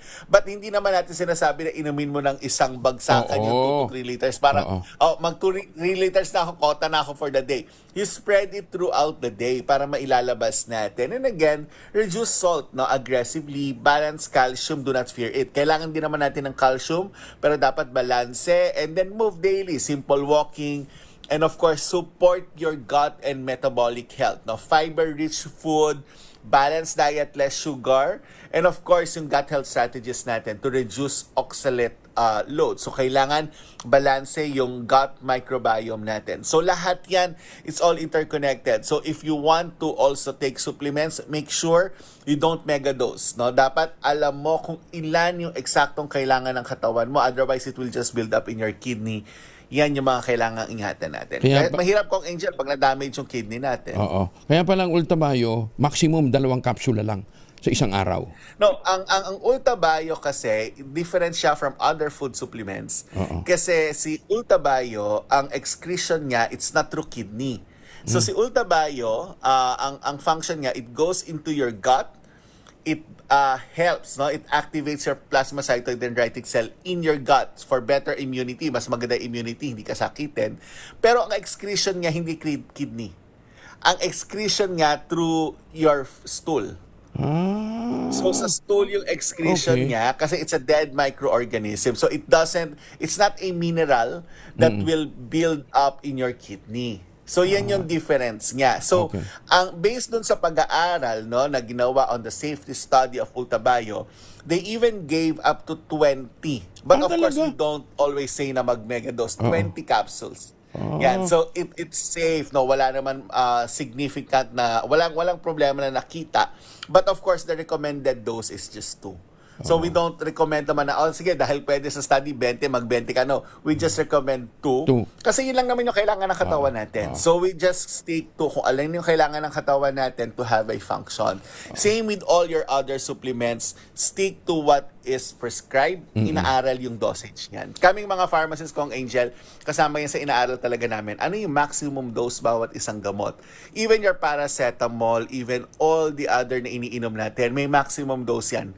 Even your vitamin C has maximum dose. Kaya hindi kami nagsasabi na inumin nyo kahit gaano kadami. No, you don't do that. Kasi papasok yan sa posibleng pumasok yan sa toxicity level and it can also damage your kidney. At pag iinom ho kayo ng tubig, dapat nakaupo, ha? Yes. Oo, para mas hindi ho na masyadong nahihirapan yung ating system na nag-a-absorb ho ng tubig, Dapat nakaupo at unti-unti. Hindi yung 2 litro, uubusin ninyo na isang tunggaan di ba? Inubos mo isang inom Delikado din ang sobrang daming tubig biglaan. At hindi ho kasama sa kwenta yung tubig kasi sabi nila, tubig naman yung chaser namin pagka nagiinuman. Hindi kasama sa kwenta yan, mga busit. tubig lang, ha? Anyway, kung may mga concerns pa ho kayo, tawag ho kayo sa 0931-033-2871. May mga medical experts ho tayo na nakastambay dyan, handang sagutin ang inyo pong mga tanong. Sir Brian, thank you for joining us at paalala muli sa ating mga kabataan, tubig ang pantapat para hindi ho tayo magkaroon ng problema sa kidney stone. Ha? Thank you, Sir Brian. Magandang umaga. Thank you, Kong Angel. Thank you, everyone. Si Brian Posadas mula po sa Teoxysil Ventures. Maganda umaga, Pilipinas! 22 makalipas ang alas 5 ng umaga. Number 1. Umaga, Pilipinas! 28 makalipas ang alas 5 ng umaga. Magandang umaga po kay Mayor Senny Mendoza dyan po sa Talisay, Batangas. Ambassador Harry Amping. Kamusta na ho kayo? Tsaka sa mga suki natin, ha? Si Justice Max De Leon ng Court of Appeals. Sa Sandigan Bayan naman si Justice Senergito. Ayan, ha? At sa Korte, syempre, may busing siyempre mamatiin natin. Si Justice Alex Gesmundo. Chief Justice, good morning. Justice Maidas Marquez, si Justice Raul Villanueva, si Justice Inting, ang mga suki natin yan pagka umaga. At saka syempre si Ma'am Sally, yung mama po ni Justice Raul Villanueva. Ma'am Sally, ingat po kayo, ha? At sa lahat ng mga suki natin, sa iba't ibang panig ng buto, Kaador Plato, good morning. Naimbag na bigat sa mga suki natin dyan po sa Hawaii. Maganda umaga, Pilipinas! Dalawang formulation ng family alcohol na pwede natin pagpilian.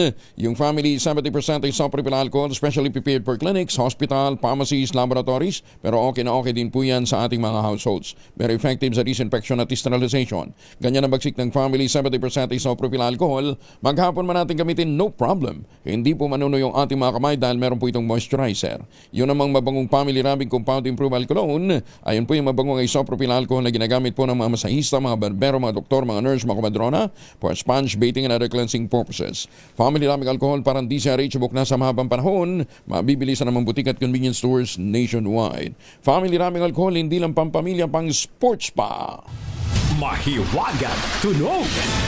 Ito muli ang ating mahiwagang tunog. Nagkakahalaga ngayon ng 7,000 piso.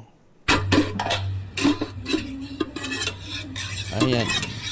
Ang item number 1, item number 2, nakuha na po. Ayan, ha. Yung may bit-bit niyan, kadaraan pa lamang. Ang inyong mga sagot, ipapadala po ninyo sa 0919-282-6485. Sundin po ang tamang format po ng pagte-text, empty space, name slash, address slash, contact number slash, at ang inyong sagot. Ipapadala po ninyo sa 0919-282-6485. Isang beses lamang po maaaring mag-text sa ating text line. Gamit ang inyong mga mobile number sa mga sasagot online. Kinakailangan meron po kayong sharer badge. Ayan, ha? At doon sa mga naliligo gamit ang Shield Bath Soap, sagutin na po ang ating mahiwagang tunog habang kayo sumasalok ng tubig gamit ang inyong aluminum na tabo.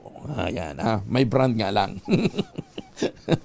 Di ba? Sa probinsya, usang-uso yun eh. Kung hindi lalagyan ho ng ulam, ginagamit na tabo sa paliligo. Maganda umaga, Pilipinas! Ay, bakit? Baka bathtub naman. O naman! Sa probinsya, 3 bathtub namin. O kasi 3 yung tangke ng drum ng tubig eh. Hindi ka naman maglublob doon, wala mapipigil sa iyo. Huwag ka lang pahuli kay nanay. Tsak palo ka. Dahil noon yun, bawal na palo ngayon eh. Pinareport na ang Russian vlogger na inaresto dahil naman sa kanyang frank videos na namamahiya ng mga Pilipino sa BGC Taguig. Kinumpirma ni Bureau of Immigration Commissioner Joel Anthony Biado na lumipad na patungong Irkutsk, Russia ang naturang vlogger na si Vitaly Dorobetsky. Ay kay Viado, ang pagdireport sa nasabing dayuhan ay batay naman sa inilabas na kautusan ng Board of Commissioners na nadideklara sa kanya bilang undesirable alien. Iniit ng opisyal, kasunod ng deportation kay Vitaly ay ang pagpapabilang din ito sa blacklist ng BI. Tawag din ito, nagbabala naman si Viado na welcome sa bansa ang lahat ng mga dayuhan. Sa amang bansa sila galing, ngunit ang paglabagan niya ng mga ito sa ating batas ay maituturing na non-negotiable. Ayan ha. Kaya sa mga vlogger ha, na gagamit ng mga prank videos pagkatapos namamahiya, may paglalagyan kayo. Bahagyang lumakas ng 11 centavos ang halaga ng piso kontra dolyar. Ito ay makarang magsara sa 59.35 ang palitan ng piso kontra dolyar noong Biyernes mula sa all-time low na 59.46 noong Huwebes.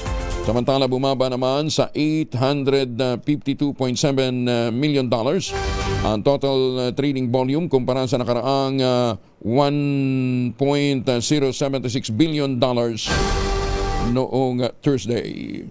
May epekto sa inflation ng Pilipinas ang paghina ng piso kontra dolyar. Ayon kay RCBC Chief Economist Michael Ricaport, ito'y dahil ang Pilipinas ay isang net importing country. Paliwanag ni Ricaport, maraming ini-import ang bansa gaya ng langis na posibleng tataas pa ang presyo dahil naman sa pagsadsad ng halaga ng piso. Ganyan ni ginit Ricaport, nananatili naman paunti-unti ang paglakas ng dolyar kontra piso at na-establish na rin ng bansa ang pagbilis ng inflation. May impact po sa inflation yun, yung mga common na tao. No? Siyempre tataas po yung mga ini-import natin mga bilihin, no? Yung mga gasolina, diesel, yung mga ini-import natin kasi palitan ng pera nagre-reflect po doon. Although banayad yung pag-increase ng dollar lately, no? Unti-unti lang naman, no? Dahil nga maganda yung track record ng local monetary authorities natin. Tsaka ini-stabilize talaga nila yan kasi stability of the exchange rate would stabilize the importation cost and in turn it would also help stabilize overall inflation. Maganda umaga, Pilipinas! Siyempre, pagka mababa ang inflation, di ba? Gagastos din tayo ng pera natin, ha? Tapos lalaki ang value, ano ha? Ayan, ha? Tsaka siyempre, lalaki ang negosyo. Dahil malaki ang negosyo, ay malaki din ang babayad na buwis. Kaya lang, ang ilan doon ay napupunta sa gobyerno at ang ilang bahagi ay napupunta sa bulsa ng iilan. Ang tinatawag dyan ay kotong. Maganda umaga, Pilipinas! Idineklara ng Malacanang bilang special non-working days ang ilang pagdiriwang ng kapistahan at mahalagang anibersaryo sa iba't ibang lalawigan, lungsod at mga munisipyo. Nilagdaan ng Executive Secretary Ralph Recto sa bisa ng kapangyarihan ng Pangulong Bongbong Marcos ang proklamasyon na sumasaklaw sa ilang lugar sa Central Luzon, Calabarzon, Visayas at Mindanao. Kabilang dito mga sumusunod, January 22, ang Hamalanan Festival sa Giginto, Bulacan. Baka Halamanan. Halamanan Festival sa Giginto, Bulacan. Sa February 2 naman, araw ng Katipunan sa Katipunan, Zamboanga del Norte. Holiday din, 314 founding anniversary ng Mabalacat City sa Pampanga. February 3, 76 founding anniversary naman ng Cabanatuan City sa Nueva Ecija. Wala rin pasok sa February 6 para naman sa 106 founding anniversary ng Consolacion Cebu. Doon lang walang pasok, ha? Sa February 10, Bacolod Day naman sa Bacolod, Pampanga. February 11, Dinagyaw sa Tablas Festival sa Canduni, Ilocos Occidental o Negros Occidental. February 17, araw ng Kabasalan sa Kabasalan, Zamboanga, Sibugay. February 21, araw ng Marinduque sa lalawigan ng Marinduque. Sa ilalim ng special non-working days, no work, no pay. Ang mga empleyadong hindi papasok sa trabaho, pero sa mga papasok sa araw nito, makatatanggap ng 30% sa kanilang arawang sahod. Maganda umaga, Pilipinas! Dagdag yun ha, dagdag yung 30%. Iniulat naman ni Ombudsman Boying Rimulya na may mataas na opisyal ng pamahalaan sa nakarang administrasyon ang kasabwat ng pagkakaroon ng prangkisa ng Solar Energy Company ni Batangas Congressman Leandro Leviste. Ayon kay Remulla, maaaring nakaimpluwensya sa pagkakaroon ng prangkisa ng kumpanya ng libista noong 2019 ang kanyang koneksyon sa mataas na opisyal sa Duterte administration. Sinabi ni Remulla, hindi rin malabong kasama ang nanay ng libista na si Senator Lon Ligarda sa mga naglakad ng prangkisa ng naturang solar film. Lalagay ka pa ng sinasabi nilang genius na bata na yon na gumawa ng solar. Sa kalokohan. Niloko lang tayong lahat. Kasi may kakuntsaba yan sa taas. Hindi niya naintindihan yung corporate structure niya eh. O, sino kasama niya? Di may mga abogadong kausap yan? Siyempre. May connection yan sa taas nun. May connection yan sa Duterte government. 2019 yung franchise. Sino ba naglakad niyan? Hindi, ganito yan ha. Super daw yung naglakad niyan eh. Hindi, kasama nanay niya. Kasama dun sa naglakad. Kasama sa naglakad niya. Siyempre, incumbent yun eh. Pero siyempre, kunyari, ano siya? Arm's length. Arm's length siya. Pero, chairman ka ng budget? Chairman ka ng finance committee? Pwede bang wala? Ba? Di ba? Hindi. Nakabalik na ng bansa mula Amerika si nating Public Works Secretary Manny Bonoan kahapon po, linggo, January 18. Sa kumpirmasyon ng Bureau of Immigration, lumapag ang dating kalihim sa Ninoy Aquino International Airport umaga ng linggo sa ng China Airlines mula Taipei, Taiwan. Base sa record ng Bureau of Immigration, umalis ng bansa si Bonoan noong pang Nobyembre para samahan ang kanyang asawa sa isang medical procedure sa Amerika. Isa si Bonoan sa mga nadadawit sa anomalyang plant control projects at inisyo ng subpina para humanap sa pagdinig ng Senado ngayong Lunes. Muling ang aarangkada ngayong araw ang pagdinig ng Senate Blue Ribbon Committee kaugnay ng anomalyang plant control project sa bansa. Bahagi ng pagdinig ng patuloy na investigasyon ng Senado ang malawakang katiwalian, kawalan ng transparency sa mga proyektong prang-infrastruktura na naging sentro ng mga alegasyon ng maling paggamit ng pondo at pagkasira at pagkawala ng tiwala ng publiko. Inaasahang haharap sa pagdinig, bukod kay Bonoan, ay ilan pang mga dating opisyal ng DPWH. Magsisimula ang pagdinig 1:00 ng hapon. Mamalengke muna tayo, ilang presyo ng gulay sa Port Avenue Market sa Caloocan bumaba. Nandun si Edwin Duque, Aris 23. Edwin, good morning. Ay bundag Kuya Gel, mas bumaba pa ngayon ng presyo ng mga gulay dito sa Port Avenue sa Caloocan. Ang palaya ng gel meron ng 100 pesos bawat kilo at ang pinakamagandang klase ay nasa 140. Ang kalabasa 50 pesos. Ang kamatis at kalamansi ay nag-uunahan ng presyo. Parehas na nasa 160 pesos bawat kilo. Pero ang magandang klase ng kamatis ay pumapalo pa rin ng 200 bawat kilo. Ang presyo ng talong ay nasa 80 pesos hanggang 100. Ang luya, 200 pesos. Ang sibuyas, mas bumaba pa rin ng 180 bawat kilo. Ang bawang naman ay 150, sayote 60 pesos bawat kilo. Sa repolyo, 80 pesos hanggang 100. Ang carrots, 80 pesos mula sa dating 100 pesos. Ang siling labuyo kayong gel mula sa 800 hanggang 600, ngayon ay 450 pesos. Ang siling panigang naman na dati pinakamahal ng 400 at bumaba ng 200, ngayong araw 50 pesos bawat kilo. Ang siling bako pa naman, ito yung bumaba na rin ng hanggang 250 pesos bawat kilo. Sa mga iba pang mga gulay ay wala namang paggalaw at mababa pa rin yung ibang presyo matapos bagong taon sa mga araw na ito. Ang bagyo beans ay nasa 100 pesos. Broccoli 200, ang kensay nasa 500 to 600 pesos bawat kilo. Hindi naman gumalaw presyo ng mga prutas at mga presyo ng karne at manok. Ang manok ko gel ay nanatiling 200 bawat kilo, habang yung presyo ng karne ng baboy 300. Ang itong pork chop, itong giniling 300 pesos, ang pataulihan 300, ang unahan ay 280. Yung lempo na nanatiling 360 pesos bawat kilo. Sa presyo ng kambing 500 pesos pa rin, ang baga 460. Abang yung pang mga tulad itong papaitan 250 at 450 naman yung ulot at paas. Ang presyo ng itong presyo ng bigas mula 40 pesos hanggang susundan ito ng 58, 60, pero 65 pinakamahal ang 80 pesos ang dinarado Ang malagkit, 58, merong 80 pesos. Ang pinakamahal, yung magkatang klase, ay 100 pesos bawat kilo. Yan ating price sa monitoring report mula pa dito sa Port Avenue Market sa Kalugat na Resort. Edwin Duque nagulat sa DZRH sa Pilipinas, una sa Pilipinas. Dagang salamat, Edwin. Maganda umaga, Pilipinas! 2.8 billion pesos na loan ng 45 power co-ops na naiproseso na ng NEA, National Electrification Administration. Yan daw po ay para sa 2025. Detalye ng balita mula kay Bal Gonzales, RH5. Bal.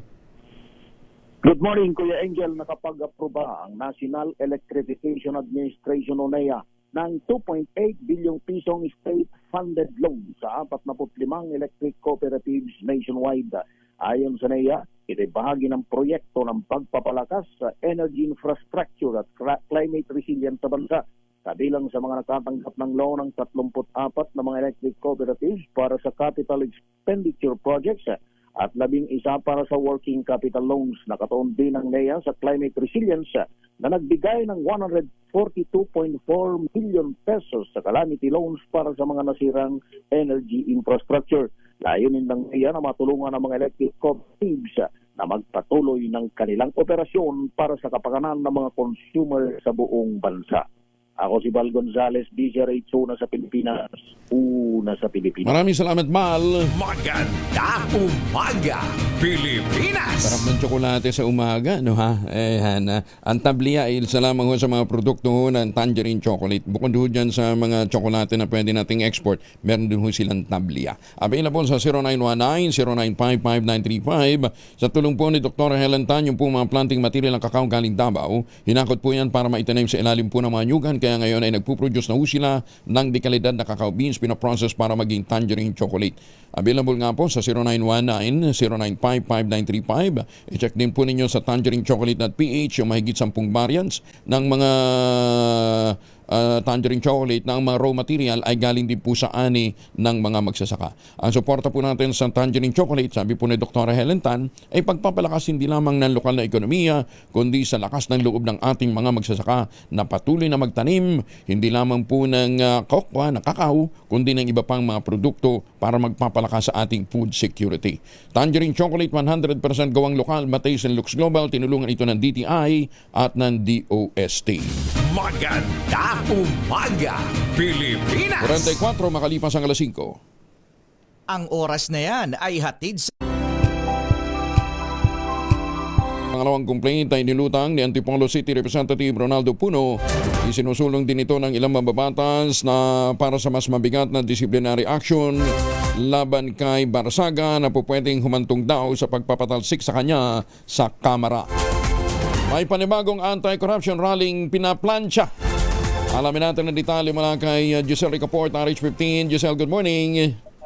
Good morning, Kuyang Angel. Pinaplansya na yung panibagong malawakang kilos protesta kontra korupsyon. Kaugnay pa rin yan ang anomalya sa mga proyekto sa flood control. Ayon kay Bagong Alyansang Makabayan Secretary General Mong Palatino, ikinakasa ng Kilusang Bayan kontra Corakot ang organizer ng Bahasa Luneta Rally, yung pagsasagawa ng protesta sa ika-40 anibersaryo ng EDSA People Power sa February 25. Idiniin niya yung pagkadismaya ng grupo saan nila'y kabigo ang maikulong yung matataas na opisyal ng gobyerno na sabit sa katiwalian. Pa ng Secretary General, malapit nang matapos yung trabaho ng Independent Commission for Infrastructure pero hindi man lang iniimbestigahan yung di umano delivery ng kickback sa palasyo ng Malacanang. Bukod dito, nananatili rin, sabi ni Palatino, na pork barrel system yung national budget para ngayong taon. Ito si Giselle Ricafort para sa DZRH, una sa Pilipinas, una sa Pilipino. Maraming salamat, Giselle. May paglilinaw na naman ang Meralco Power Gen. Hiwalay daw yung kumpanyang pinatawa ng 24 billion pesos na penalty ng DOE. Detalye na balita mula kay Jal Parao sa RH52. Jal, good morning. Kuya Angel, iginiit ng Meralco Power Gen Corporation o MGen na hindi kasamang magbabayad ang nabili nitong SP New Energy Corporation SPNEC sa 24 billion pesos na ipinataw ng Department of Energy dahil sa kanselasyon ng 33 kontrata para sa renewable energy. Ito ay kahit parehong itinatag ni Batangas Representative Leandro Leviste ang SPNEC at ang Solar Philippines na siya namang kumpanyang pinatutungkulan ng DOE. Sa isang pahayag, nilinaw ng Pangilinan Group na isang proyekto lamang sa 12,000 megawatt terminated contracts ang nasa SPNEC at ito ay nag-file ng Notice of Force Majeure dahil sa mga rasong hindi nito kontrolado. Nauna na rin tinanggi ng MGen na sa solar para sa bahay nila business sila nakabili ng shares, bagay na kailangan muna ng pagpahig ng Kongreso dahil sa ginawad ditong prangkisa. Ngunit ang pinatawan ng penalty ng DOE ang Solar Philippines dahil sa ng pangakong serbisyo sa mga Pilipino. Pero nilinaw ni Secretary Sharon Garin na hindi nila ito inilutang dahil sa issue ng Cabral Files na hawak ngayon ng founder ng Solar Philippines na si Lebiste. Ako naman si Edniel Parrosa, nag-uulat para sa DZRH. Una sa Pilipinas, una sa Pilipino. Maganda umaga, Pilipinas! Maraming salamat, Edniel. 4 na minuto na lamang bago po mag-isa sa umaga. Nananakit na ba inyong kasukasuan? Nagkakarinkles na ba? Humihina na bang kalamnan? Epekto yan ng pagtanda. Ipinakikilala pong Ultaplex, isang health drink mula po sa mga lumikha ng Ultabio backed by Japanese technology. Ang Ultaplex ay may HCG complex, yung hydrolyzed marine collagen para sa skin at joints, HMB pampalakas ng muscles at glucosa green para naman sa ginhawa ng kasukasuan. Available in coffee with stevia at powdered drink mix. Kayang bawiin ang galaw, sigla at ganda kahit nagkakaedad na with proper diet and exercise. Hanapin lamang po ito sa Shopee, Lazada at Ultamayo.shop. Ang Ultaplex ay hindi gamot at hindi pwedeng gamitin panggamot sa anumang uri ng sakit. If symptoms persist, consult your doctor. 4 minutes bago po mag-alas 5.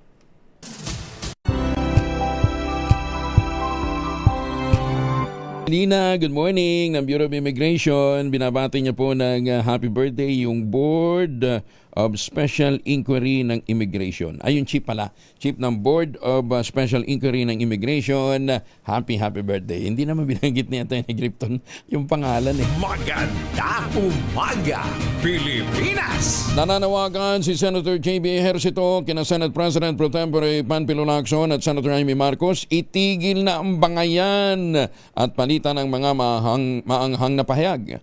Ayon kay Senator J.B. The Good One, na normal na hindi ang pagkakanawaan kahit sa mga mambabatas sa isang demokratikong bansa. Ngunit dapat daw idaan ito sa debate at tamang forum gaya ng Senado at hindi personalan. Binigyan din ng Chairman ng Ethics Committee sa Senado na dapat igalang ng mga mababatas ang isa't isa sa kabila ng pagkakaiba ng pananaw. Aminado si Senator JB na ikinalulungkot niya na nauwi na ng personalan at below the belt na ang mga pag-atake sa palitan ng pahayag ng dalawang senador na dapat na mga gentleman and gentlewoman. Nagsimula ang alitan ng akusahan ni Marcos ang Senate Blue Ribbon Committee na pinamumunuan ng Lacson na pinipigilan mo ang pag-uugnay kay dating House Speaker Martin Romualdez sa flood control scandal. Pino na rin ni Marcos ang national budget na di umano'y meron pa ring pork barrel hanggang sa mauwi ang sagutan sa hamunan ng sabunutan at palitan ng personal ng pahayag ng magkabilang panig. Abangan natin mamaya kung magiging personalan din ang mga pagtatanong. Alauna yan mamaya, date natin. Susunod na po ang 2x2 at ang ACS Balita. Kuya Angel po, si Angelo Palmona sa iwan sa inyo ng isang magandang umaga. Maraming salamat sa inyo walang sawang pagsubaybay, pakikinig at pagtitiwala. Magtanim ng kawayan para sa kalikasan at kabuhayan. Ang ating quote of the day ngayong araw na ito ay mula kay dating Senador Miriam Santiago. Ang sabi niya, when you stand for what is right, expect to stand alone. Comfort is never the companion of courage. Aces na umaga, ang oras sa buong kapuluan. Maganda umaga, Pilipinas! This time check is brought to you by ACS.